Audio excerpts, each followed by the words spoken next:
Fala galera do canal Bora Viver a História. No vídeo de hoje, vamos contar a história do soldado que lutou sozinho por 30 anos sem saber que a guerra tinha acabado. Esse homem continuou lutando na Segunda Guerra Mundial, por quase 30 anos depois dela ter acabado. Não foi loucura, não foi teimosia sem explicação. Ele estava seguindo uma ordem exata que recebeu do próprio comandante, e ninguém nunca cancelou essa ordem. Até que, décadas depois, alguém finalmente teve essa ideia. E o jeito como isso aconteceu envolve um estudante mochileiro, um vendedor de livros, e uma lista de 3 coisas que parece piada, mas é real.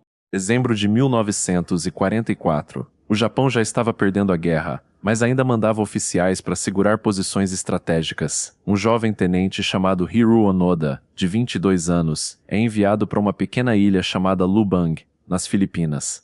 Onoda não era um soldado comum. Ele tinha treinamento de oficial de inteligência, formado numa escola militar especializada em guerrilha, sabotagem e resistência prolongada atrás das linhas inimigas. Ou seja, ele foi treinado exatamente para fazer o que fez depois. Antes de ir embora, o comandante de Onoda, o Major Yoshimi Taniguchi, deu uma ordem extremamente específica.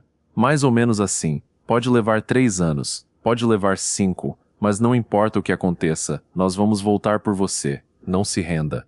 Não se mate. Continue lutando. Onoda levou isso a sério, extremamente a sério. Meses depois, em agosto de 1945, o Japão se rende oficialmente e a Segunda Guerra Mundial termina. Só que essa informação nunca chegou de forma convincente até Onoda. As autoridades japonesas e americanas jogaram panfletos avisando que a guerra tinha acabado. Onoda e o pequeno grupo de soldados que ainda estava com ele acharam que era tudo propaganda inimiga, uma armadilha para fazer eles saírem do esconderijo e se renderem. Então eles continuaram escondidos na selva, vivendo de coco, banana e arroz roubado, além de carne de gado que abatiam durante invasões a fazendas locais, fazendo pequenas emboscadas contra moradores e tropas filipinas, exatamente como se a guerra estivesse rolando. Os anos foram passando. Um dos companheiros de Onoda se rendeu em 1950. Um segundo, chamado Kinshichi Kozuka, permaneceu com ele por quase 3 décadas, até morrer num confronto com a polícia filipina em 1972. Em 1959, o governo japonês, sem notícias havia tanto tempo, chegou a declará-lo oficialmente morto. Só que Onoda continuava vivo, na selva, ainda de uniforme, ainda esperando a ordem que nunca chegava. Ele resistiu assim por quase 29 anos. Enquanto o mundo lá fora vivia uma reconstrução completa após a guerra. Em 1974, um estudante japonês chamado Norio Suzuki decide viajar o mundo. E ele conta para os amigos que sua missão é encontrar 3 coisas, nessa ordem exata. Primeiro, o tenente Onoda. Segundo, um panda. Terceiro, o abominável Homem das Neves. Parece brincadeira, mas é verdade. Suzuki viaja até as Filipinas, entra na selva de Lubang, e em apenas 4 dias, ele consegue o que buscas oficiais do Japão, das Filipinas e dos Estados Unidos não tinham conseguido em quase 30 anos. Encontra Onoda cara a cara. Onoda, ao ver Suzuki, chega a apontar a arma para ele, mas Suzuki mantém a calma e diz uma frase que muda tudo. O imperador e o povo do Japão estão preocupados com o senhor. Aos poucos, Onoda começa a confiar no jovem. Suzuki mostra fotos. Conta sobre as mudanças no Japão, tenta convencê-lo de que a guerra realmente tinha terminado. Mas Onoda responde algo que ninguém esperava. Ele só se renderia se recebesse uma ordem formal e direta do próprio comandante que tinha mandado ele ficar ali, quase 30 anos antes. Eu sou um soldado e continuo fiel ao meu dever, ele disse.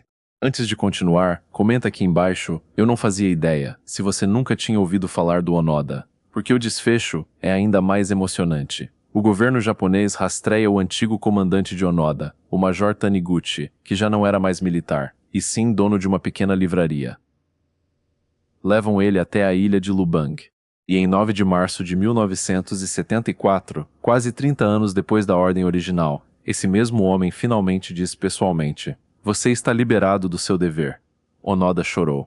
Entregou sua espada, um rifle ainda funcionando, mais de 500 munições e granadas que guardou esse tempo todo, e até um punhal que a própria mãe tinha dado a ele em 1944, para ser usado caso fosse capturado. Ali sim, oficialmente, a guerra dele tinha acabado. Onoda voltou para o Japão como herói, recebido por milhares de pessoas, ainda vestindo o uniforme que usava havia quase 30 anos. Ele tinha 52 anos, passou mais tempo lutando sozinho numa guerra que já tinha terminado do que muita gente vive numa carreira inteira. Mas a fama e as mudanças no Japão moderno o deixaram desconfortável. Pouco tempo depois, ele se mudou para o Brasil, onde passou a criar gado numa fazenda, se casou e só voltou a viver principalmente no Japão anos depois, quando fundou uma escola de sobrevivência na natureza para ensinar disciplina e valores tradicionais a jovens. E o motivo de tudo isso ter acontecido não foi loucura, nem teimosia sem sentido. Foi um homem levando uma ordem tão a sério que precisou de um mochileiro em busca de um panda, e depois de outro ser humano, décadas depois, aparecer pessoalmente para dizer que ele já podia parar.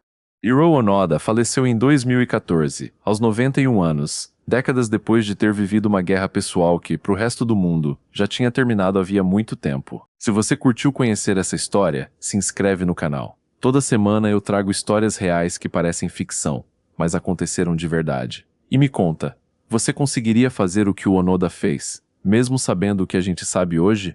Nos vemos no próximo vídeo.